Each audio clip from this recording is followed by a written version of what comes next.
सबसे पहले इस प्रेस वार्ता में आने के लिए आप सबका धन्यवाद। आज से बिहार का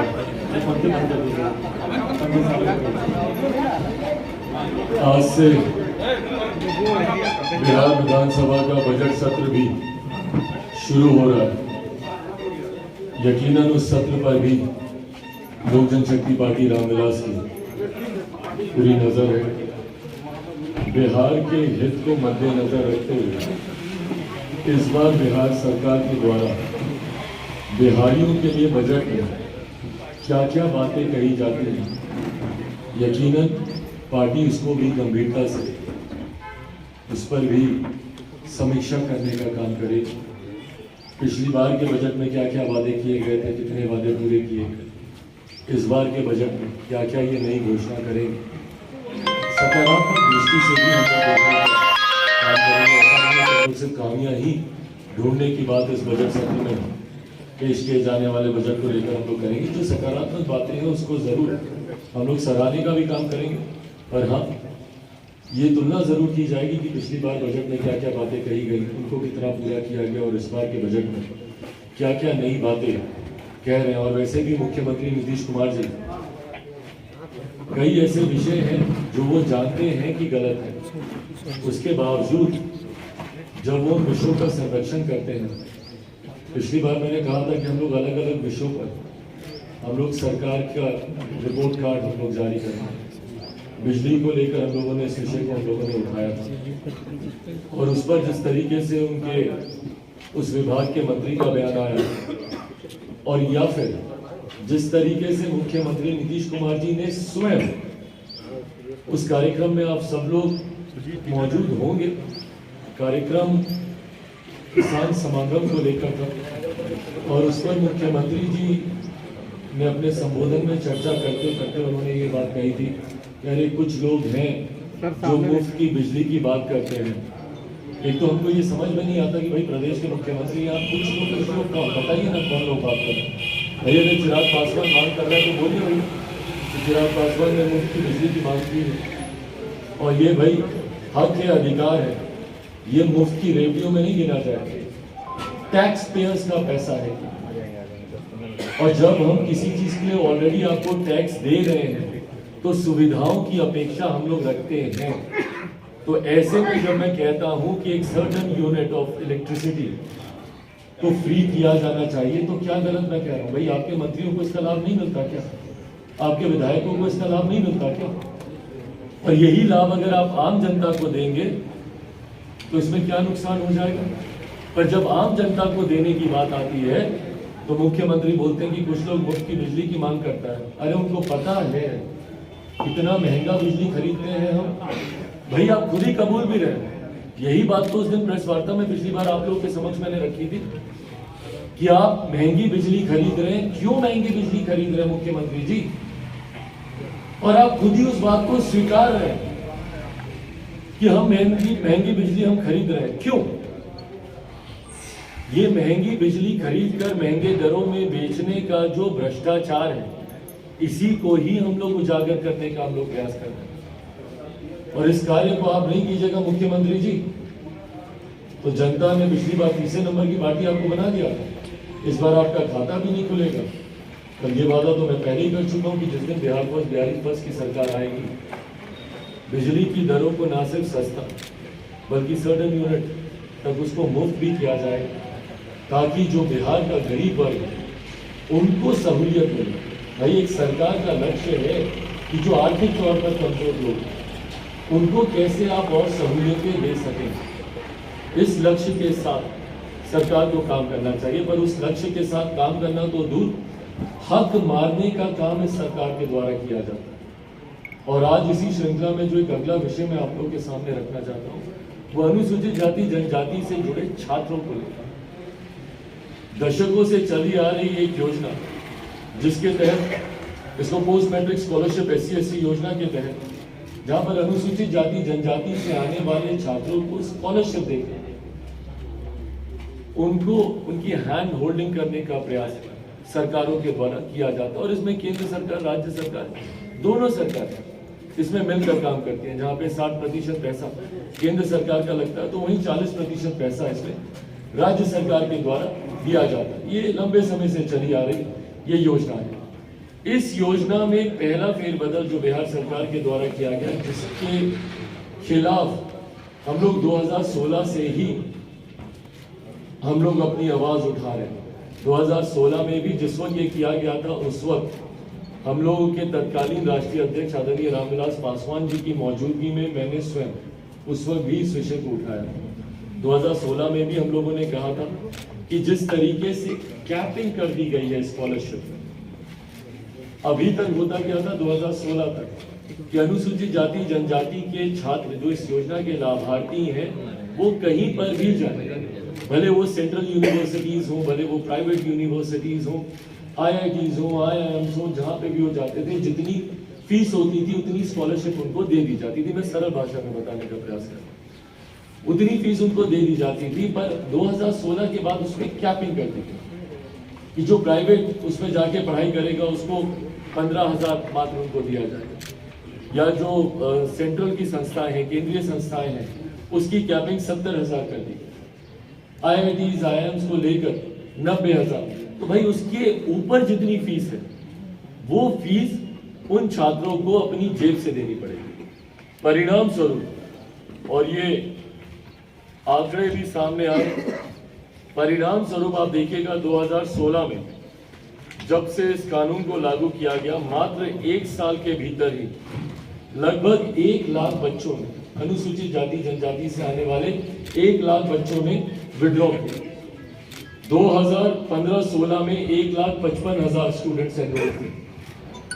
2016-17 में ये संख्या 1 लाख से ज्यादा गिरती है 1 साल में ड्रॉप आउट्स, और ये संख्या जो 1,55,000 थी वो 2016-17 में मात्र 37,372 रह जाती है।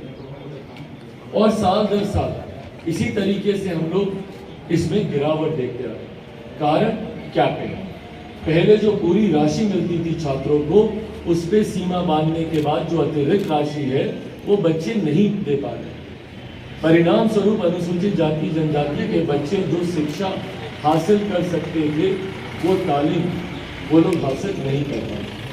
ये एक विषय। इसी क्रम में केंद्र सरकार के द्वारा 2021 में इसी स्कॉलरशिप में कुछ और बदलाव किए गए। ये कैपिंग का विषय बिहार सरकार के द्वारा ही लागू किया गया, इसका हम लोग विरोध करते हैं। बट 2021 में केंद्र सरकार के द्वारा सोशल जस्टिस मंत्रालय के द्वारा कुछ इसमें बदलाव किए गए। इस बदलाव के तहत मैट्रिक कक्षा से ऊपर पढ़ने वाले अनुसूचित जाति के बच्चों को फ्री शिप कार्ड मुहैया कराए जाएंगे, ये नियम बनाया गया। और ये देश भर में इस नियम की शुरुआत सबसे पहले 2016 में हमारे आज के प्रधानमंत्री और तत्कालीन गुजरात के मुख्यमंत्री आदरणीय नरेंद्र मोदी जी के द्वारा इस फ्री शिप कार्ड की शुरुआत 2016 में गुजरात में की गई, और उसके बाद 2021 में इसको देश भर में इसको लागू किया गया। इस फ्री शिप कार्ड के तहत आपकी ट्यूशन फी,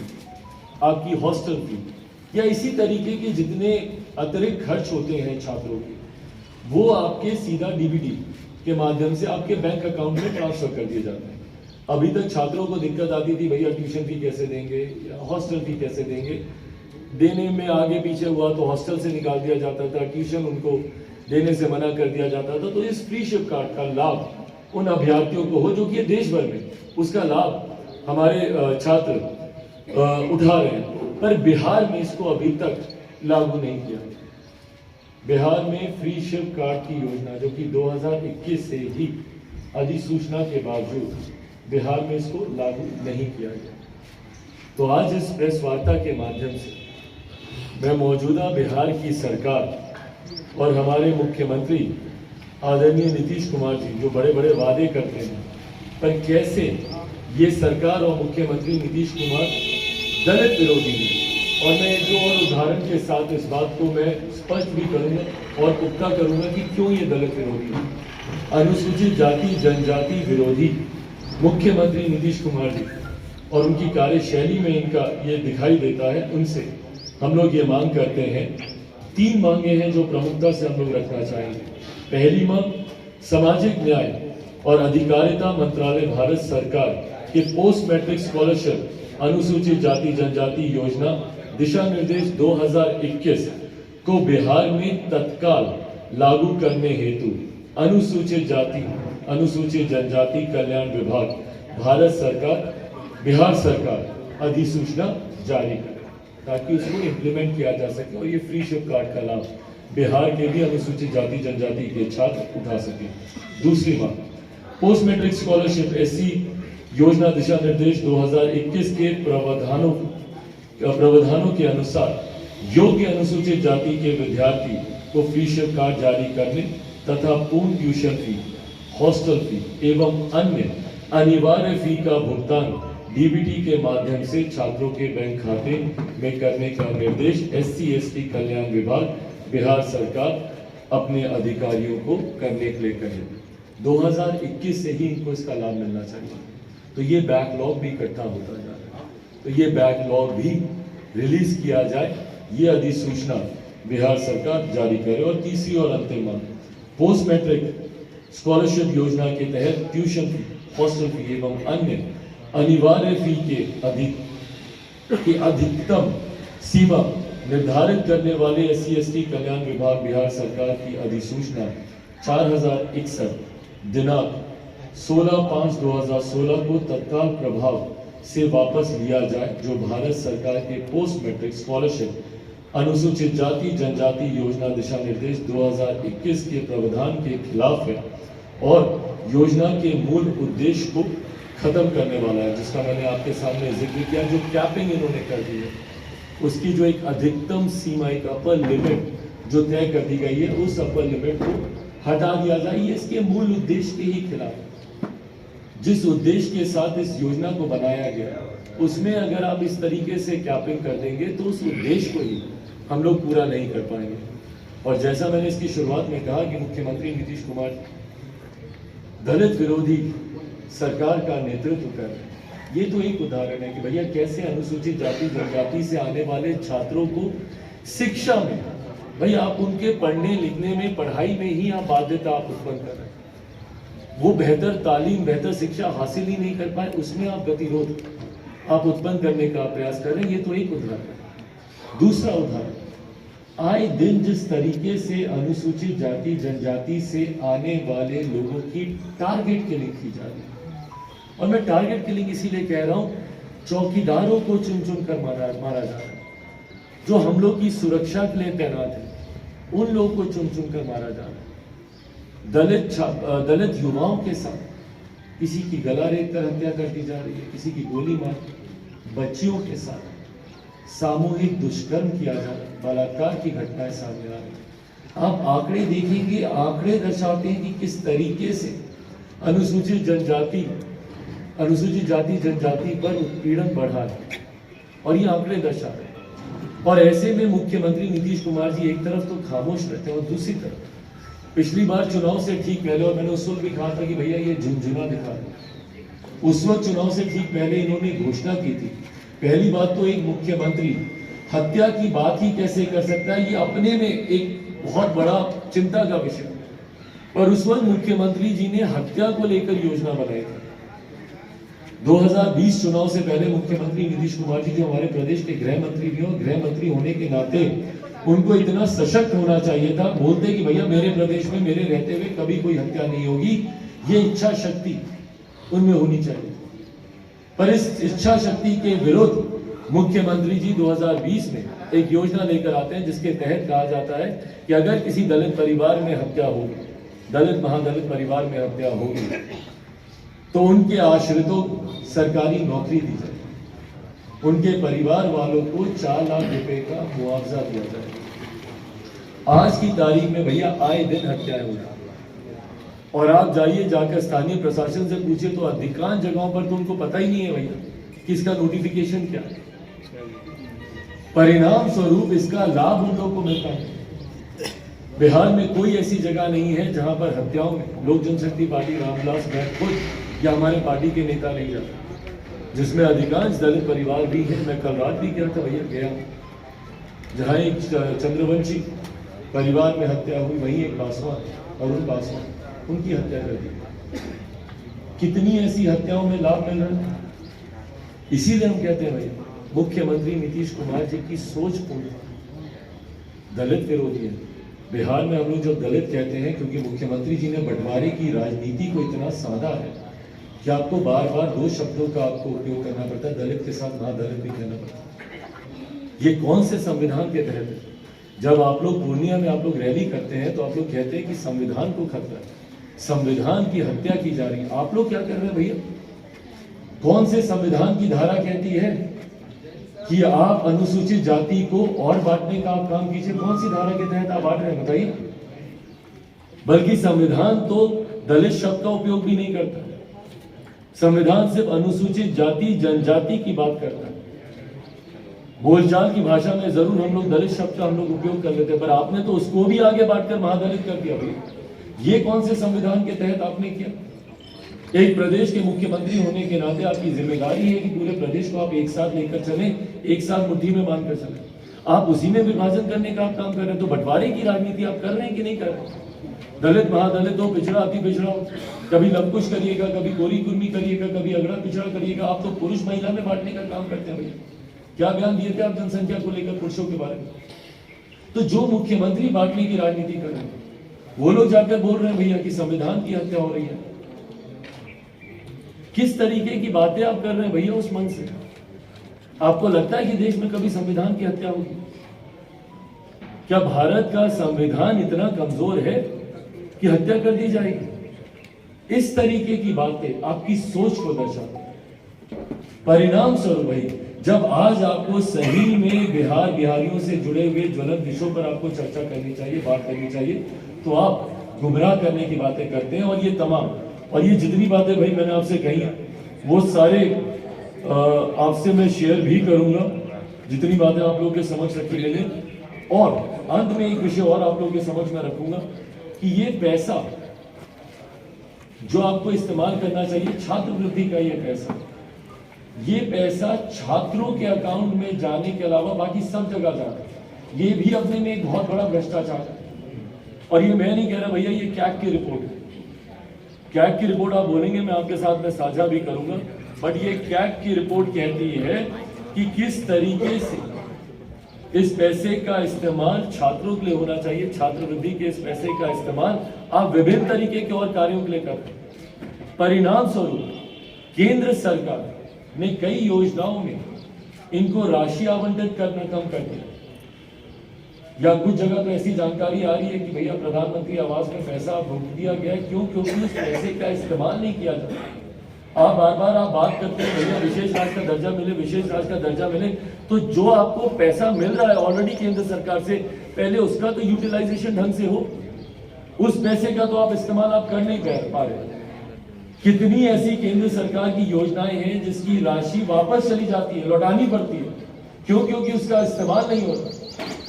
और ऐसे में आप बिहारियों को बरगलाने के लिए, उनको भ्रमित करने के लिए आप बोलते हैं भैया केंद्र सरकार विशेष राज्य का दर्जा दे, विशेष राज्य का दर्जा दे।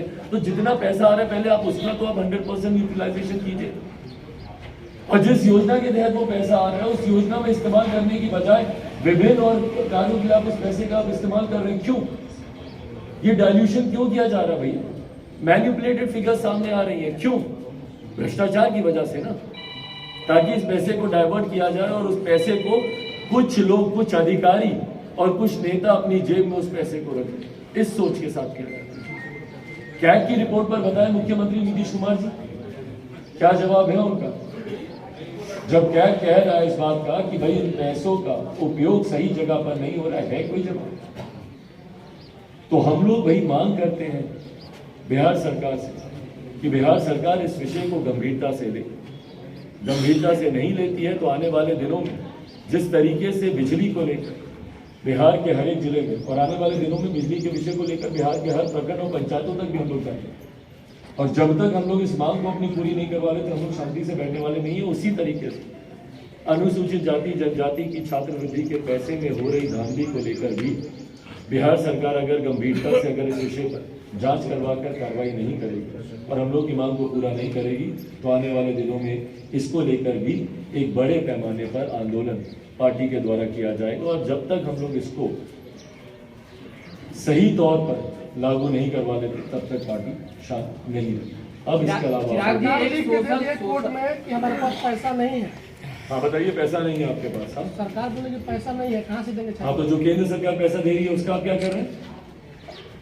और पैसा भ्रष्टाचार की गेंद चढ़ाने के लिए मुख्यमंत्री जी के पास है, महंगी बिजली खरीदने के लिए इनके पास पैसा है, पर जब छात्रों की बात आती है, बिहार के भविष्य की बात आती है, तो ये बोलते हैं भैया पैसा नहीं है इनके पास।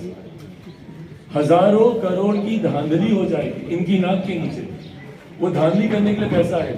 साल दर साल तटबंध के निर्माणों के लिए इनके पास पैसा आ जाता है और एक साल में पहली बारिश आते ही वो तटबंध टूट भी जाता है और पुनः अगले साल हजारों करोड़ की राशि पुनः रिलीज की जाती है उन्हीं तटबंधों के पुनः निर्माण को लेकर। ये सब पैसा कहां से आ जाता है?